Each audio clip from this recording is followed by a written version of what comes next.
Saudara-saudari yang dikasihi Tuhan, salam berkah dalam. Sudah kita memberi senyum hari ini, Senin 4 September 2023. Kita awali permenungan kita hari ini dengan tanda kemenangan Kristus dalam nama Bapa dan Putra dan Roh Kudus. Amin. Permenungan kita diambil dari Injil Lukas bab 4 ayat 16 sampai 30. Ia datang ke Nazaret, tempat ia dibesarkan. Dan menurut kebiasaannya pada hari Sabat ia masuk ke rumah ibadat, lalu berdiri hendak membaca dari Alkitab. Kepadanya diberikan kitab Nabi Yesaya, dan setelah dibukanya, ia menemukan nas, di mana ada tertulis, Roh Tuhan ada padaku, oleh sebab ia telah mengurapi aku, untuk menyampaikan kabar baik kepada orang-orang miskin. Dan ia telah mengutus aku, untuk memberitakan pembebasan kepada orang-orang tawanan, dan penglihatan bagi orang-orang buta, untuk membebaskan orang-orang yang tertindas, untuk memberitakan tahun rahmat Tuhan telah datang. Kemudian ia menutup kitab itu, memberikannya kembali kepada pejabat, lalu duduk, dan mata semua orang dalam rumah ibadat itu tertuju kepadanya. Lalu ia memulai mengajar mereka, katanya, pada hari ini genaplah nas ini sewaktu kamu mendengarnya. Dan semua orang itu membenarkan dia, dan mereka heran akan kata-kata yang indah yang diucapkannya. Lalu kata mereka, bukankah ia ini anak Yusuf? Maka berkatalah ia kepada mereka, tentu kamu akan mengatakan pepatah ini kepadaku, hai tabib, sembuhkanlah dirimu sendiri. Perbuatlah di sini juga, di tempat asalmu ini, segala yang kami dengar yang telah terjadi di Kapernaum. Dan katanya lagi, aku berkata kepadamu, sesungguhnya tidak ada nabi yang dihargai di tempat asalnya. Dan aku berkata kepadamu, dan kataku ini benar, pada zaman Elia terdapat banyak perempuan janda di Israel, ketika langit tertutup selama 3 tahun dan 6 bulan, dan ketika bahaya kelaparan yang hebat menimpa seluruh negeri.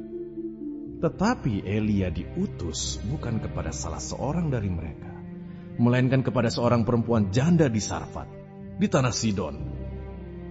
Dan pada zaman Nabi Elisa, banyak orang kusta di Israel, dan tidak ada seorang pun dari mereka yang ditahirkan, selain daripada Naaman, orang Syria itu. Mendengar itu sangat marahlah semua orang yang di rumah ibadat itu. Mereka bangun, lalu menghalau Yesus keluar kota dan membawa dia ke tebing gunung, tempat kota itu terletak, untuk melemparkan dia dari tebing itu. Tetapi ia berjalan lewat dari tengah-tengah mereka, lalu pergi. Saudaraku yang dikasihi Tuhan, bacaan Injil hari ini tentang Yesus kembali ke kampung halamannya di Nazaret. Di tempat asalnya itu Yesus masuk ke rumah ibadat dan mengajar di sana. Saat itu Yesus mempertegas identitas dirinya seperti yang diwartakan Nabi Yesaya.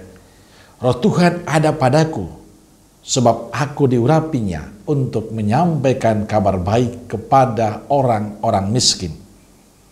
Dan aku diutusnya memberitakan pembebasan kepada orang-orang tawanan, penglihatan kepada orang-orang buta, serta membebaskan orang-orang yang tertindas. Aku diutusnya memberitakan bahwa tahun rahmat Tuhan telah datang. Saudaraku yang dikasihi Tuhan, tentang Yesus sebenarnya sudah didengar oleh banyak orang, termasuk orang sekampungnya. Apa yang dilakukan Yesus, yang diwartakan Yesus, perbuatan baik Yesus sebenarnya sudah dikenal, diketahui oleh mereka. Hanya mereka tetap meragukan kemesiasannya, karena dia anak Yusuf, seorang tukang kayu sederhana dan miskin. Dan mereka tahu kehidupannya. Bagaimana Yesus bisa mengajar dan menjelaskan semua itu dengan baik. Mereka semakin tidak tertarik dengan Yesus karena Yesus berani menegur mereka. Mereka marah dan ingin membunuh Yesus. Persoalan orang sekampungnya tidak menerima Yesus adalah karena mereka tidak terbuka hati untuk mengenalnya lebih dalam. Mereka sudah terlalu jauh menyimpulkan kehidupan Yesus dan keluarganya. Mereka hanya melihat Yesus sebagai anak Yusuf, seorang tukang kayu sederhana dan tergolong miskin. Dan itu tidak mempengaruhi kehidupan mereka. Karena itulah mereka semakin menolak Yesus. Saudaraku yang dikasihi Tuhan, bagi saya inilah cerminan sikap kita. Kita sama dengan orang sekampung Yesus yang mudah menghakimi, mudah menilai sesama kita. Kita kadang tidak mudah menerima perubahan dari setiap pribadi. Padahal karya Tuhan pada setiap kita berbeda. Dan Tuhan selalu punya cara untuk membantu setiap pribadi yang mau sungguh berkembang. Bacaan Injil hari ini memberikan pesan untuk kita bahwa selama kita membiarkan diri dikuasai oleh sikap mudah menghakimi, mudah menilai orang lain, kita tidak pernah akan berkembang. Justru kita semakin jauh dari Tuhan.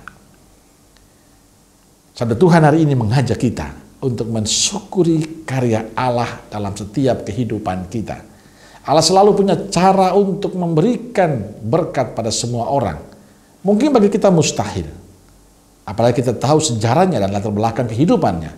Tapi ingat, bagi Allah segala sesuatu mungkin. Yang penting selalu terbuka hati pada rencana dan kehendak Allah.